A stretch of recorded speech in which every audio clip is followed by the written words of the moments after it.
wasn't prepared for that. I hope you're not saying I look like California Chrome because I don't have a big white stripe down the front of my face, I hope. Good morning. Happy last day of the year. Could you feel the energy in the sanctuary? You know, they did that 4 a.m. I must admit, my cat tried to wake me up at 4 a.m. and I said, Merlin, peace, darling. Let's sleep. So he was praying. He was here. He was here in spirit. I was here in unconscious spirit. So before we talk about renewal, I was looking into resolutions, and I thought, where did all this stuff about resolutions come from? How many have made resolutions? I want you to look around the room. They say that less than 50% of the people in the world make resolutions, and of those 50%, less than 8% keep them. Holy cats! That's not so hot. But this teaching shows us that we can change our thinking and we can create a new life of whatever it is that we desire. But let's think about resolutions for a second. The top resolution across the board is to become a better person. Become a better person. Tied with that is lose weight. I don't know if you're one, then you're not the other. If you're the other, who knows? But think about that for a second. You know, Louise Hayes reminds us that the reasons our resolutions don't work out is because we have to do the internal work, don't we, to change them? Because if it's the same old, our thought follows energy. So if we're going to have this thought, but we're not going to activate it with a new change in our life, nothing's going to happen. So let's look at this history of resolutions.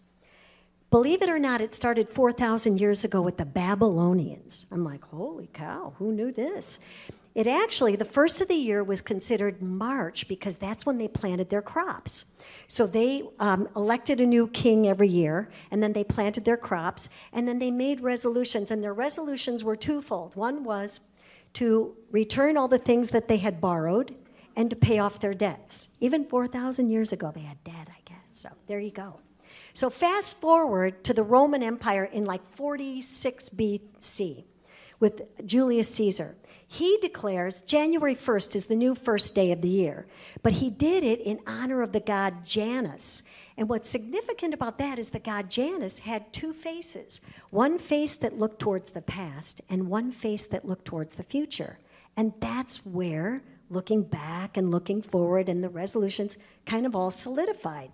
They usually had one resolution, and it was to activate good conduct. The Roman Empire, good conduct. So loosely termed. I guess it's subject to interpretation, but at any rate, so that's that. So think about, Ernest Holmes had a saying, he said, life is like a blackboard, and each person is standing at the blackboard, and in one hand they have a piece of chalk, and in the other hand they have an eraser. And so you write down the thoughts that you desire. Either consciously or unconsciously you do that, and only you have the eraser to negate out the things that don't work for your life, right? So we can maybe look to other people like, if only he would stop acting this way, my life would be happier. If only I had more money in the bank, my life would be... No. You get to erase out whatever things aren't working for you. So if you think about your car for a second, think about the rear view mirror and how it's littler than the windshield, isn't it? Because maybe these car designers had something in mind, because looking back is not as important as looking forward, is it? Right? So maybe we're saying to ourselves, where I come from, what's happened in the past is not nearly as important as where I'm going, right? There's a song in there somewhere, isn't there? But it's true that we don't need to look back. So for me, when I sit down and I think about the end of the year, I think, well, let's see, what worked and what didn't. And whatever didn't work, I just try to make peace with it. And I know that, hey, you know what? New slate, we've got a brand new canvas. Tonight, tomorrow morning, we've got a brand new canvas. We get to write a brand new chapter of our lives. How many feel like that? Well, some of you do. Some of you do. The rest of you are going, I came to the 4 o'clock service, I'm still not awake yet. No. But we do. We get this brand new canvas. We get to write this new chapter of our life. So how do you write a resolution if you haven't written one? It's simple. It's easy. All you do is figure out, what would I love to be doing with my life? What brings me absolute joy and you write it. You know, when they asked Ford, they said, how did you feel about those 10,000 failures before you developed the light bulb? And he was like, I didn't have failures. That was feedback. That was feedback. So see, the universe is always sending us signals. We just have to dial into them. The most important thing is, of creating the life that you want, is getting into the vibrational frequency of what it is you desire. Now that sounds kooky, but Carolyn Reynolds in her book, Spiritual Fitness, says that's soul level thinking.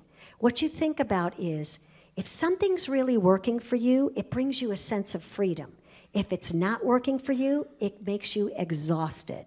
And we all know the difference, don't we? Because when you're doing something that you love and that's life-affirming for you, and oh, wow, you feel so energized, you forget what time it is, everything falls by the wayside because you are totally devoted to what's going on. And when you're doing stuff you don't like doing, oh boy, it's like, come on, get the hamster on the wheel. Got to get going, right? It doesn't mean that we do everything that we love. I mean, some women say, okay, well, great, my New Year's resolution, I'm not going to take out the garbage anymore. Well, okay, you can do that, but then you have some consequences, don't you? Yes, what's that smell in the kitchen, right? Because we do have to follow through with stuff that we're doing, right? So we have to know that we get in the vibrational frequency. I'm going to do a little experiment with you. You with me on this one? I want you to slump down in your chair. Just slump down as much as you can slump down, right? I'll slump standing. Now say with me, I feel fabulous. Come on, you're slumped. I feel fabulous. You with me there? Okay, now raise both your paws to the air. Yeah, oh my God, look up to the ceiling and go, I feel so depressed. You can't do it, can ya? See, there's a mind-body connection, right? Our body gets it. Sometimes our body's trying to tell us, no, that's not the job for you. You feel sick to your stomach when you're going there. That's a cue, right?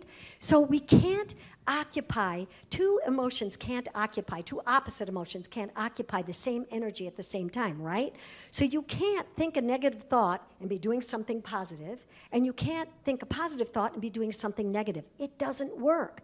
So little cues from the universe that say, Mary, you know what we're trying to say here, right? You get it. So it's just a matter of dialing in. Is this limiting to me? Am I filled with potential? Am I feeling this sense of freedom and aliveness, or am I feeling diminished and kind of whatever? Ernest says, stop arguing and start agreeing more. He said, stop debating and just believe. Stop going outside of yourself for the authority that talks to you about what you should be doing, and trust in your own conviction. So this teaching reminds us that there's a life principle. So see, we may not know sometimes what the future is going to bring, but we know how to deal with the future because we have this teaching. It says there are life principles, and those principles are Geiger counters to us. They're guides that say, trust in this power that is supporting you always. But our power is largely determined, right? What happens in our experience is largely determined by our thought. But unless you think the good stuff that you want in your life, the universe has nowhere to land, right? You've got to clear the field so that plane can come in. Otherwise, if you don't think it, how's it ever going to happen? Now, you may think it for your neighbor and say, oh, yeah, I trust this is going to work for Denise. Her life's going to turn out perfect. But me? I don't know. I'm not so sure, right? No, you have to have that same conviction and say, you know what? I came here with a love and an energy and a power. You know, we don't think twice about charging our phones when we're running out of juice with our phones. Plug into God. Plug into that divine mind in you and say, you know what? I don't need to figure out how things are going to be done. I just need to trust that it will be done. I just need to put myself in that space that absolutely trusts that there is a power that's guiding me all the time. And because of that, then as a result of that thinking and that trusting, you come from a place of knowing the solution to whatever it is you're looking for rather than coming from the place of the condition. So you think into the solution rather than from the condition. You feel the difference? If you're coming from woe is me, but if you're coming from, there's an answer, and I know it's out there, I'm just trusting it, and I'm going to be that open, ready ground to know it. So tonight, when that ball drops, I don't know if you know about this. I just read about this last night. I thought, wow, that ball is made up of over 2,600 triangular Waterford crystals. And every year, they offer gifts, right? And the 5 gifts this year, are you ready? Serenity, kindness, inspiration, fortitude, and wonder. I have goosebumps when I say those. Think about if we just incorporated those 5 words into our experience. So when you watch that ball drop tonight, just know that all those attributes are manifesting in your experience. I have a sign on my desk, and it's an arrow that's pointing upwards, and it says, "Don't look back, you're not going that way." Right? Don't look back, you're not going that way. You know who you are, you know where you're going, and you know what you came here to be and to express that greatness. Now go out and be it. And so it is. Thank you. Thank you. Thank you. Thank you. Thank you. For the second portion of our lesson, I'd like to welcome up Reverend Katherine McKinney.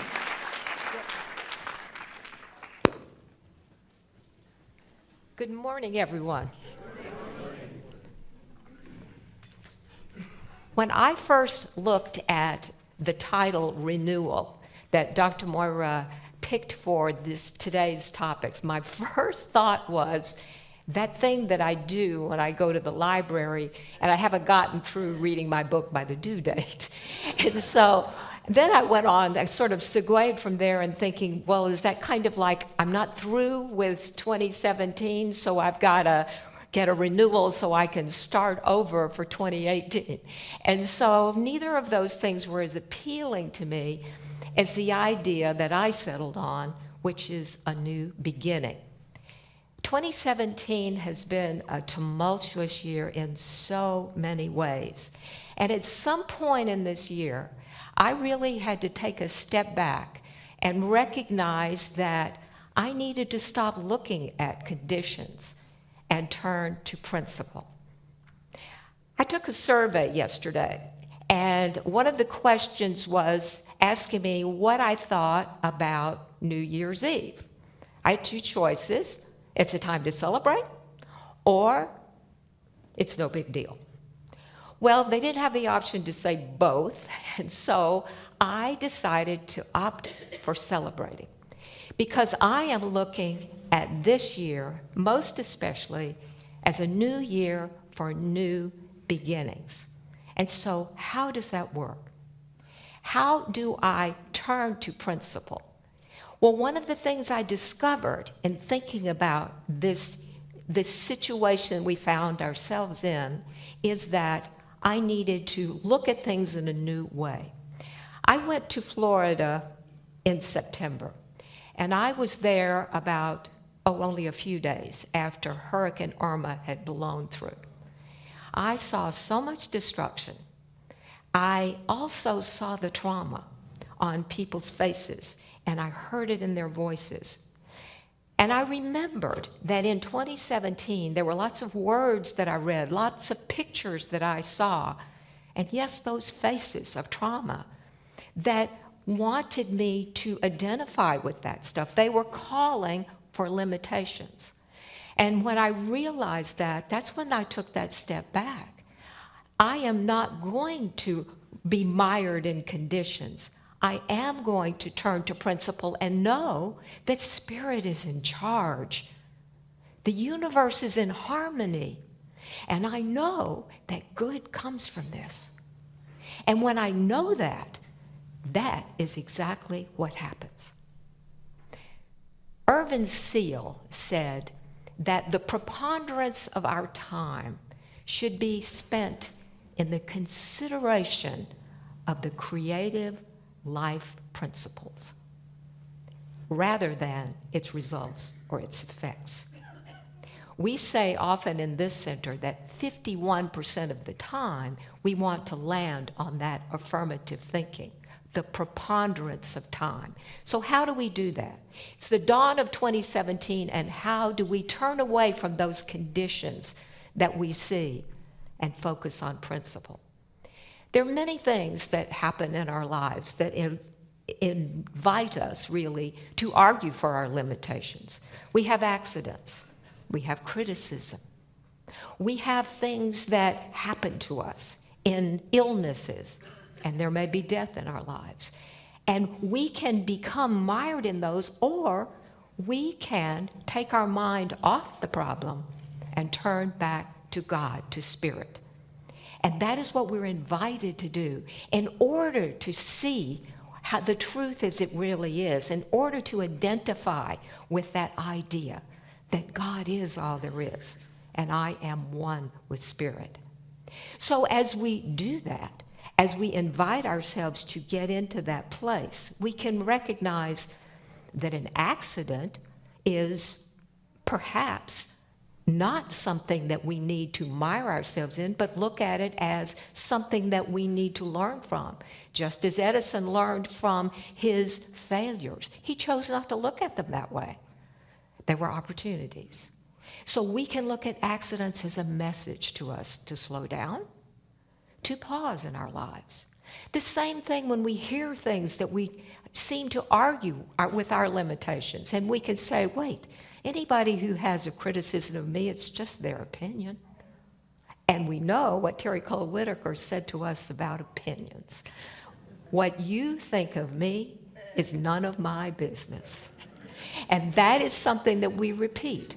I do not have to get mired in all of the activities. Because when I do that, when I look at any kind of criticism in that way, I am arguing for my limitations. One of the things that I know that we do is that we complain some of the time. And when we complain, we tell and we retell our story. And as we do that, we then are arguing for our limitations. And we don't have to do that.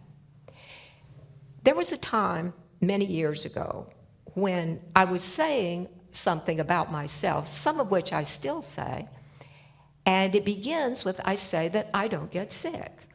I've never had the flu, and I don't get colds. And then there was a time when I followed it with, except.